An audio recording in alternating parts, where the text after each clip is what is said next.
It seemed that there was certainly some interest in more of the games that I had played, so welcome back to the Brightworks, where today we're going to be once again taking a look at one of my very own games, spawning in the northern sector, and leading the red team as an Armada commander. We have yours truly, going to be spawning in a somewhat backline position. That's not really how this match ended up playing out, but you'll just have to wait and see as far as I'm concerned about that. Going into a wind start here, into the metal extractor. Let's go meet our blue team leader. Spawning over here on the other side of the map, goes by the name of Littler. Littler here, going to be the blue team leader here, and only Littler. Spawning in the backline as well. In the middle spot, I guess that's sort of a tech spot. You can definitely go for some eco right there. You could also go for air. Certainly wouldn't be the end of the world. I wonder if we're going to go, I play front. Okay, so a little bit of coordination here from the blue team leader, who's going to go for a frontline spot instead and leave Darkwing to go ahead and play the air. So this is an interesting map. It's got a whole lot of lanes here. It's actually got a lot of different options because there's so many different spots for people to spawn in. We're playing an 8 versus 8, but I really feel like you could play this map on up to 10 versus 10 and everyone would still have a spawn because there's this back spot over here, there's this little spot up here, there's this little spot over here. You can see that everyone found a comfortable spot to spawn in here on my team, and there's still a couple of positions that are open. This map, by the way, goes by the name of Salmiakki, version 1.2. Pretty cool little map, has this little pond in the middle and all these little rivers that go on all the directions here. Help prevent some of that early tick spamming. Although it doesn't save you from rover spam, rover and rascal spam, if you go for a vehicle bay here. My opponent on the northern lane is going to be Cudney. Cudney and Radkinson also working together in tandem here. Going to be trying to push back on the northern lane. I've got to be working with Fuzzy Man Peach as well as a Doomis 11 here. My position, my outlook on this was to buy a transport by sharing over a couple of wind turbines here. It's become a pretty common thing. If you want to buy a transport from your air player, you just go ahead and give them 2 wind turbines, and it's pretty much the signal to give you a air transport at some point or another. Gets its superiority, all right. 74 metal and 350 energy. Plus the build time helps the air player get up and running a little bit quicker here as well. I think it's definitely well worth it. Transport here are going to be instrumental in moving the commander around, but I do decide to go for some solar panels here because, of course, going for those solar panels does stabilize the economy just a little bit.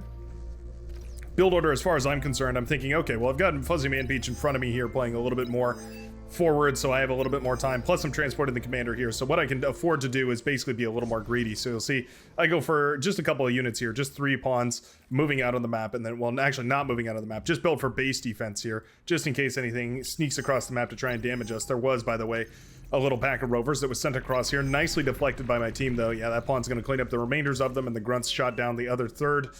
Very nicely done right here. Excellent deflection by the Hot Pink commander. Roman Empire is going to be holding the front lines over here in the southern sector. Right now, my mindset is to get a strong economy up and growing right now. So what that means to me is 2 constructor bots working in the backline to build a big wind turbine farm. You'll see that coming up here shortly as I look back and queue up that massive wind turbine farm. Always great to just get a big wind turbine farm up and running, especially on maps with wind speed as high as this. Almost always well worth it. The other thing is, because I'm overflowing energy right now, I start up a construction turret. These are really energy dense, so when you have a lot of excess energy, it's a good time to start building them. You can see about 260 energy drain per second. That part of that is from the commander, about 180 or so just building the construction turret. So you have to have a pretty solid economy up and running beforehand. Certainly those solar panels do definitely help. And you can see fortifying this front area right here. A lot easier to get control of these with transports. I would definitely recommend getting used to buying a transport from your air player, if at all possible. If they're offering to sell transports, it's almost always worth it to go for them because the transport can be really, really instrumental in moving your commander into position a whole lot quicker. You can be greedier on the backline, keep your commander in the backline a whole lot later, and then still have it up on the front line in time to build a little forward outpost like this. So indeed, you can see, unfortunately for Cudney, not going to be able to get much of a scout here as the LLT protects the land, and I'm going to also build a couple of these walls over here to sort of incentivize troops to come around in this direction. My thinking on this was essentially narrowing down the path of attack right here would definitely close up some of the lines that would be available later on in the game. Cudney already going for mass production right here. We do have a constructor on the front line. That's quite nice. We also have the commander both expanding to grab these metal extractors. Going to be giving the lime green commander an excellent economy advantage right here. I saw a scout plane back here, but it looks like it was shot down. Very nicely done. Trying to deny as much of that scouting as possible. Easy to forget about how important that scouting is, but it really does matter a whole hell of a lot. The Seeker also getting a transport over here. Love to see the transports handed out. I really feel like the transports offer quite a lot in the competitive way. Moving around your commander, but also moving around build power if you ever need to. Also a viable option. You can see I've eaten up those solar panels now and converted them into advanced solar panels here. Just wanted to make sure I had some sort of stable economy. This is something I've been trying to work on recently, is trying to find ways to stabilize the economy without completely draining the energy or metal one way or another. It's a tricky balance, right? Trying to put all your resources out on the field without actually expending all your forces here, and then suddenly you have nothing left. We do have a T2 lab. This is an extremely early T2 lab from Radkinson. I guess I don't mind it, though. Yeah, because you know what? Radkinson is spawning in the backline here. There's not really a whole lot this commander has to do.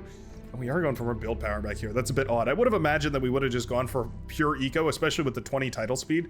Pure eco makes a whole lot of sense. Just going for some energy converters, which we do have on the shore over here, and then going for a bunch of tidal generators in the back. Could certainly mean that we produce a T2 lab relatively quickly here. I mean, yeah, coming up in 2 minutes and 40 seconds or so, assuming we don't stall on anything here. Actually, not a bad timing. That's going to mean that it comes up around, oh, say the 9-minute mark or so. Not bad for T2, especially on the front line and off of a single constructor, mind you. Chudney also could help out build that T2 lab, could make this very, very difficult to hold right here. Yeah, units pushing forward right now. I actually don't have any units on the field. You can see I start up production at this point. Very late to the unit production, but I feel pretty comfortable about it just because of the fact that I was able to move my commander so far forward so quickly here. So getting some units out on the field now, not the end of the world. Chudney going for a wall off over here. This is a really nice wall off, actually. It shuts off this entire lane right here until I can get something over there to clear it out. We do have an anti-air turret over here as well, preventing transport shenanigans. Very nicely done by Chudney. I love watching these replays back because even when I'm analyzing my own game, I can look at the ways that these interactions went and see how they're falling out on the front lines here. I didn't know that there was an anti-air turret here, but I was thinking about transporting my commander over here to blow up this wall, so I wondered if maybe that would have worked. It's good to know that not pulling that trigger actually ended up being the right decision here. Catching Redkinson slacking off with the units right here, and the red commander. Sorry about that. Can you tell I've just woken up? Maybe I need to go get some more coffee. Red commander, aka yours truly, does manage to catch a couple of those blitzes right there. I felt pretty confident about that, actually. Shutting down all those blitzes right there definitely weakened this composition. Degunning down the grunt maybe seems like an exuberant cost right there, but I have a tremendous amount of energy in the bank right now, so I didn't feel too bad about using the commander's degun a little bit willy-nilly here. Even had enough energy to cloak the commander, which is odd for the early game. It definitely was a bit strange, but I realized if I can cloak the commander and move it in here, a lot of these rockets are going to miss. And I can degun down some of these units over here. Managed to catch 2 of the aggravators as well as the LLT over here, shaking up the front lines for Chudney. Just trying to make it a little bit unstable for the green commander while my forces are moving out to the front lines here. You can see my Rocketeers are now building in the back line, and I've already blown up about half of the Rocketeers available here for Chudney. Made for a pretty wonderful engagement. Now Centurion are rolling out here. Centurion making a excellent name for themselves as of late, providing a whole lot of strategic benefit, especially to a lot of Armada commanders. Well, obviously to a whole lot of Armada commanders, but even more so I do mean now. Saddam bin Gandalf in a little bit of trouble here. Yeah, these are maces, and they hit pretty hard, at least for T1 anyways. There are maces coming out of the bot lab right here as well for the Tan commander, and eventually I think we're going to be cleaned up. We do have a bombing run over here as well. Okay, little bombing run to kind of thwart the efforts of Alex Speed, who's pushing quite far forward right here. Do we have a fighter pull yet? No fighters are pulled right now from Littler. Gotta be so careful with that name. Don't want to trigger the YouTube algorithm into flagging this video and taking it down. Roman Empire pushing forward now. Actually a really killer position. The Rocketeers up on the hillside, barraging Darkwing. That's real uncomfortable. Purple and Lavender Commander over here are going to be fired upon from up on high. Bombers over here actually shutting all this down quite nicely. You know what? What a beautiful little bomber play. Yeah, managed to push back all these cyan players, all these cyan units rather. Meanwhile, the tan units have gone on a little rampage over here as well. We do now have a little run by of incisors, trying to push in and get some damage done. Yeah, the Rocketeers and the Maces do decent enough against the incisors, but certainly the speed of those tanks makes it difficult for these slower, sturdier units to keep up with them. Well, at least it would if they weren't ramming head first directly into these units. Fair enough, though. I mean, we're already doing so much damage. I'd love to see a split here and go after some of these metal extractors. The bombers are coming in, though. Beautiful follow-up play right here by the air commander. Recognizes, hey, wait a second, my teammate just made a huge push over here. I might as well go for some damage. A little bit of overkill on those wind turbines over here. We could certainly disperse that damage a little wider. Ooh, okay. Not the best bombing run ever, but we at least get the metal extractors over here, crippling part of the cyan economy. And the bombers aren't done yet. We are going for the base over on this side as well. We're not spreading the bombers as much as I think I'd like to see them spread. Really specifically focusing down certain points. Ugh, very nice though. Yeah, those bombs do connect in a big way with the base of the blue commander here. Yeah, that actually is quite nice. Those bombers have definitely turned this tide. Energy economy now slowly sinking for the blue team. Yeah, bombers come back in for another run. Ugh, they take out even more of the energy economy right here. Really, really nice play, especially for the air player to take out the other air player's economy. Definitely means you're going to have aerial superiority at least for a little while here. Well, this bomber's going in for a nice little bombing run right now as well against these wind turbines. Nice little bit of micro there. That's a killer bombing run. Just about as effective as that bomber could be. Gonna manage to bomb all of those wind turbines down right there for Alex Speed. Definitely putting the Cyan commander on a little bit of a back foot. At this point, the T2 lab is actually up and running. Here's that play I was talking about, trying to move the commander over in this direction. The anti-air tower is shooting at me already, so I just pulled the transport. Not worth losing it. Sent the commander on over here, but already it looks like Cudney was reading my play. Yeah, the artillery truck's firing away. These T2 artillery definitely caught me off guard. I wasn't expecting T2 on the front lines this quickly. I expected they would be streaming out one by one, but they were already built in mass. Definitely pretty frustrating to go up against. Very difficult to play against with especially T1 bots here.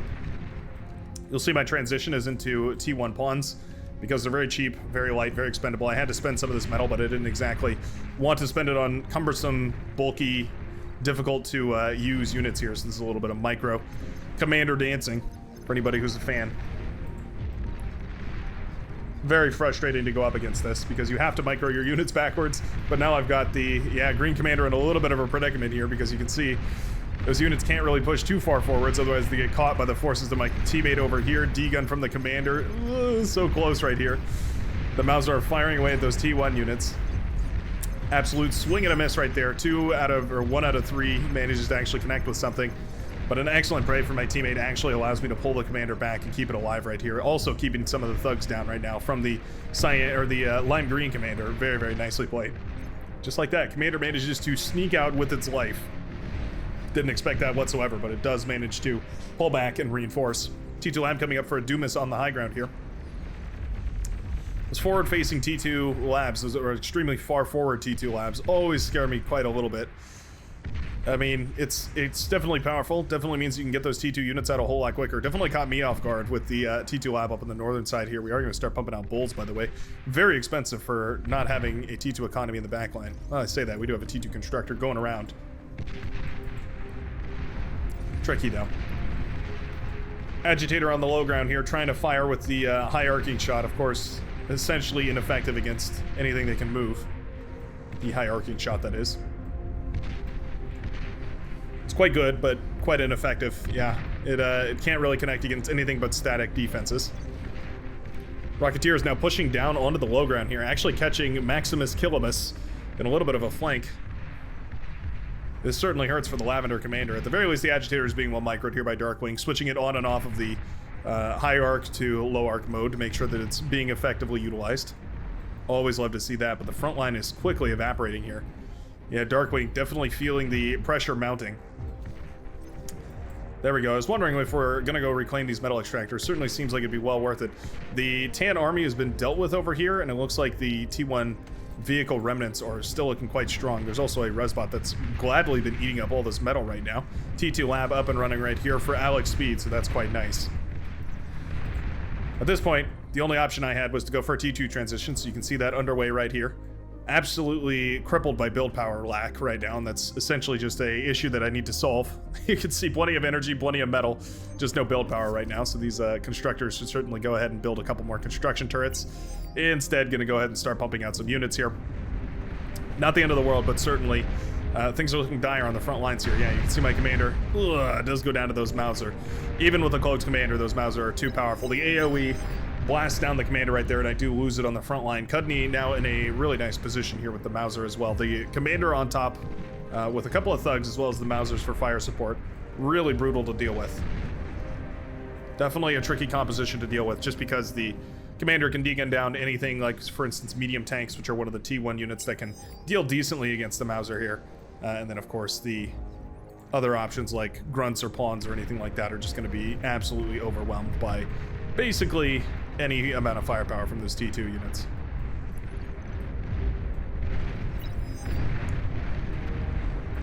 Aggression over here, trying to take down the Agitator, and indeed they do.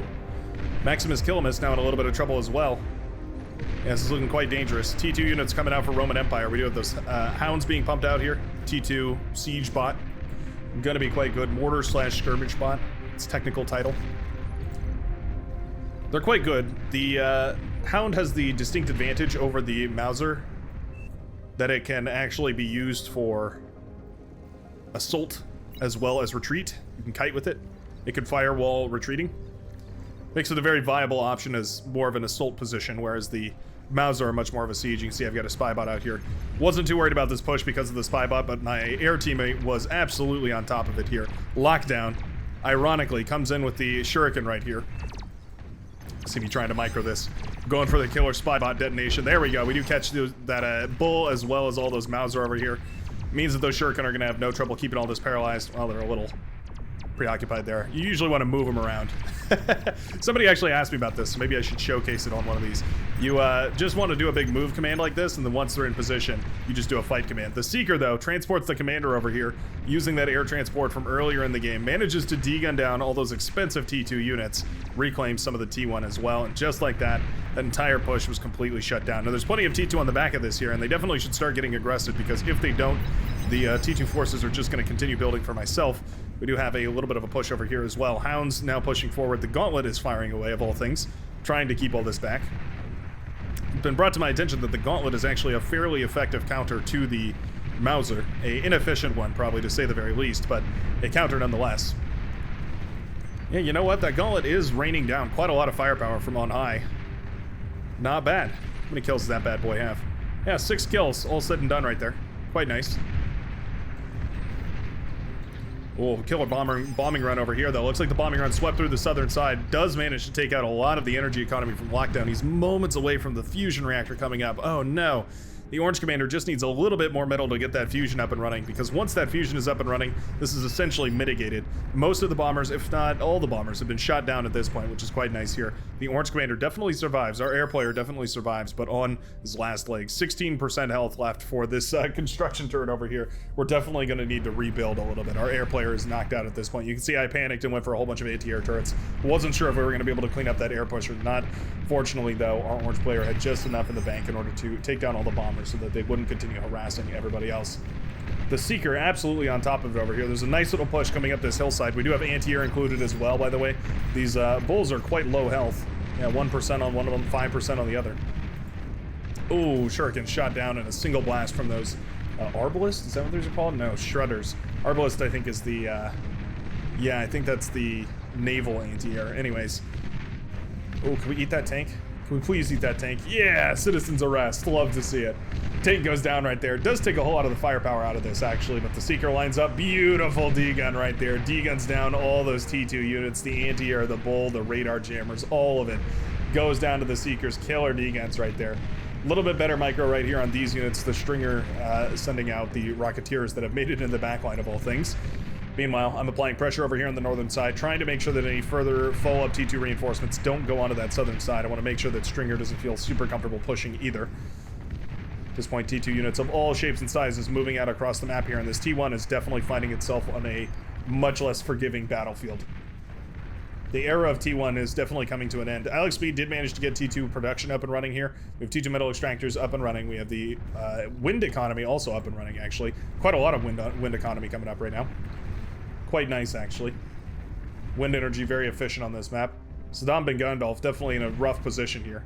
We're going for spy bots back here. No build power. Lost the metal extractor. We do have a constructor over here, so we certainly could rebuild. Maybe preoccupied elsewhere. This I was surprised about. My commander was not eaten up in the entirety of that kerfuffle, so I did indeed manage to actually eat up the body of my commander and turn it into some units on the front line. So you can see full-blown unit production coming up here, as well as more build power. Finally, definitely where I went wrong this game was not having enough build power. I think 3 construction turrets was just a few too few. I don't regret going that many of them that as soon as I did, but I think definitely getting a couple of them whenever the energy is high is definitely a good idea here. I also got this geothermal. Forgot to upgrade that to an advanced geothermal. That's another way to easily improve your economy that I just absolutely spaced on. The little things, right? The little things. Eventually they lead to victories. mass production coming out right now from the Yellow Commander. Did get Naphis up and running, so that makes sense. Going to be going into a whole lot of, well, just about basically everything now. Yeah. Seeker's Commander moving over here. Nicely done. Catches a whole bunch more of these hounds. Oh, beautiful D-guns right there. Take down all the hounds. Fiends and Grunts going to be more than enough to clean up the rest of it. Beautifully done right there by the Yellow Commander. Stringer standing still and taking a missile directly to the face. Those Arbiters, man, they hurt. There's no reason those should ever hit a Commander, though. Commander more than capable of dodging out of the way of one of those extremely slow high-arcing missiles. Not going to be able to escape, though, the wrath of the Fiends. There they go. Blasting away at that Commander. It dies in the puddle, letting out a little splash here. Persecutor has come up on the high ground as well, and it's going to start firing away. Oh, yeah, that Persecutor does hurt. Those heavy bulls are so expensive. To lose them to a Persecutor is really, really unfortunate. My force is now built here as well. I went for Welder and Hound because I felt like snipers would have been just a little bit too cumbersome pushing up and over this hillside. So the Hounds felt a little bit more adaptable. Definitely don't regret that decision here in the spy bot, allowing me to lay siege to all these units slowly but surely. Sumo here, providing a whole lot of HP to this composition. I really like the inclusion of that. Sumo and medium tank. It's a bit of a weird composition, but it works. It definitely works. Sumo and Fiend, though, makes a whole lot more sense. Fiend having so much firepower and the Sumo granting a whole lot more stability and strength to the composition there. Fat Boys doing their very best to blast away at all this. Of course, their cannons go on a long cooldown after every time that they fire, so it can be a little bit cumbersome to try and get that up and running. Welders are sent up the hill, though. Welder's more than happy to blast away at this Commander over here. Rapidly going down. One more blast ought to do it. Cudney with no power does go down right here. Spy bot rather is discovered. Tricky thing, this spy bot. Never know when it'll be able to do for you next.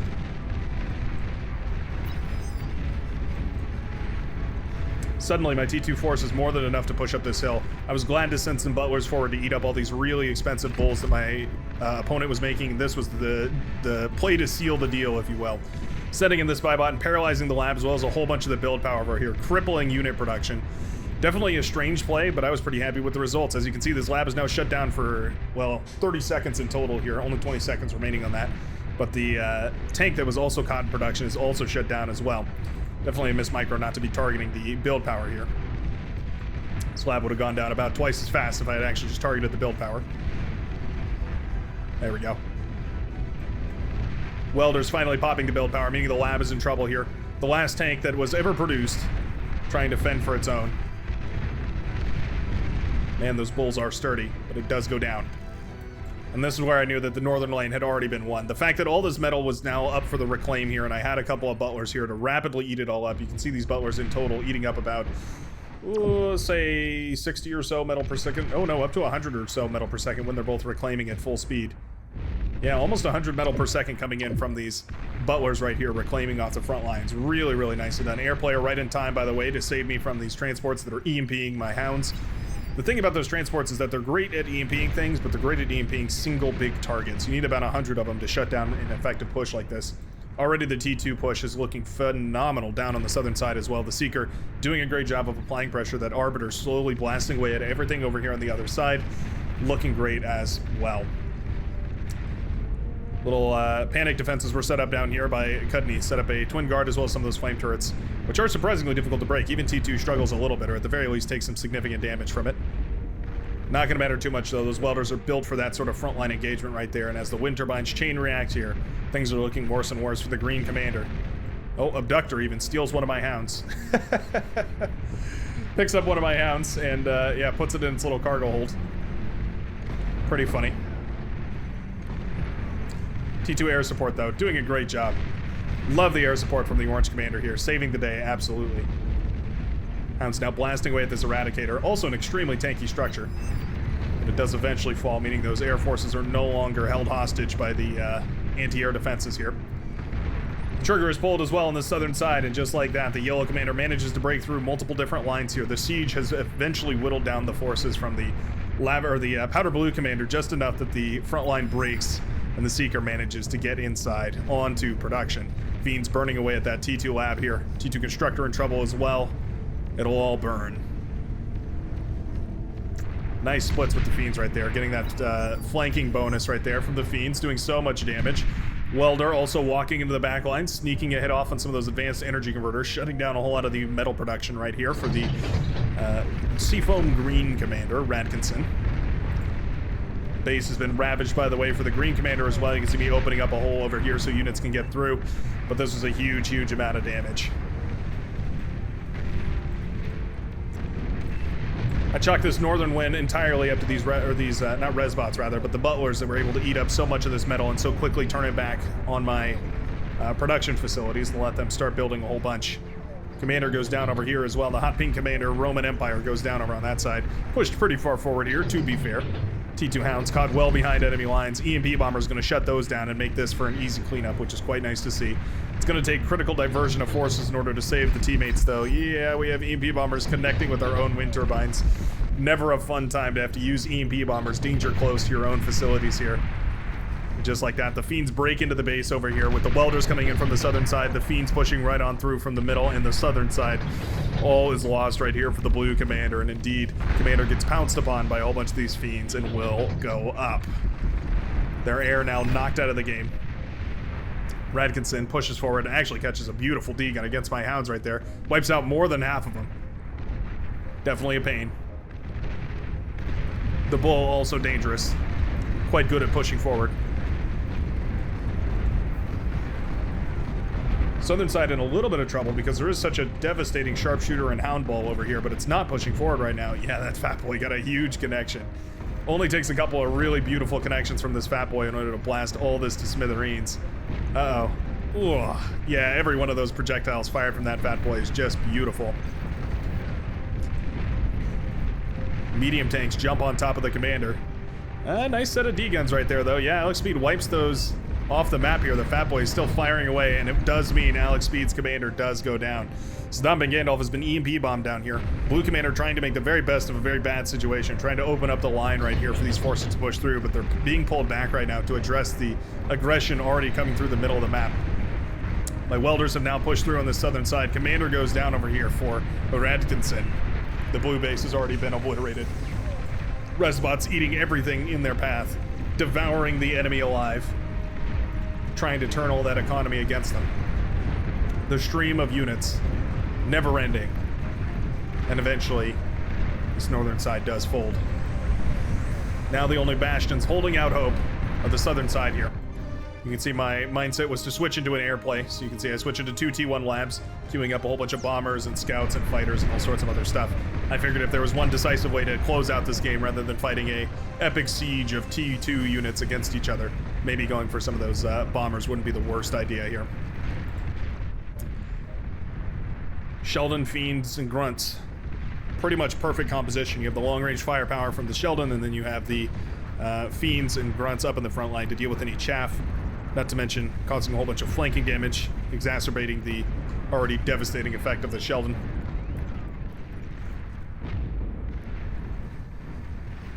Just like that, the blue team decides that the pressure is overwhelming and taps out of the game. GG to everybody. That was definitely a fun match. Well held up on the northern side by my green opponent here.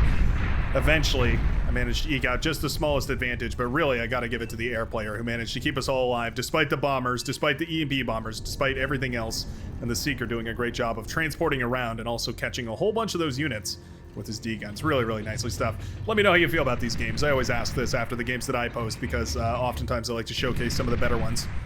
And I want a little bit of feedback on that. Always trying to improve the bar community as always. But anyways, I sure hope to see you in the next one. Peace out, folks.